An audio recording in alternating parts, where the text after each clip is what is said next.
Hey everyone, welcome to my channel. If you enjoy these videos, don't forget to subscribe. I share content that's easy to follow and worth your time.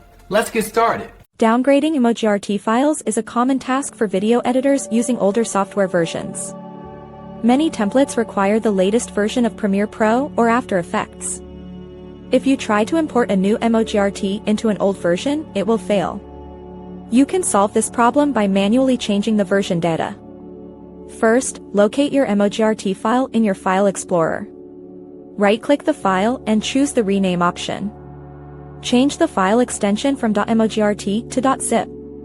Your computer will ask if you are sure about this change. Click Yes to continue. Now, open the new zip folder to see the internal files. Look for a file called definition.json. Right-click this file and open it with a simple text editor like Notepad or TextEdit. You will see a line of code that lists the software version. Find the version number and change it to match your software version. For example, if it says 13, you might change it to 12. Save the text file and close it.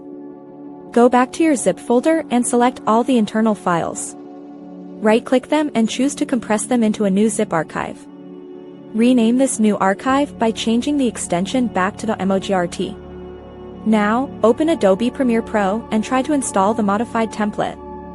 It should now load without any errors or warnings. This method works for most basic motion graphics templates.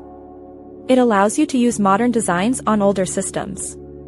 Just remember that some new features might not display correctly if they do not exist in your older software version.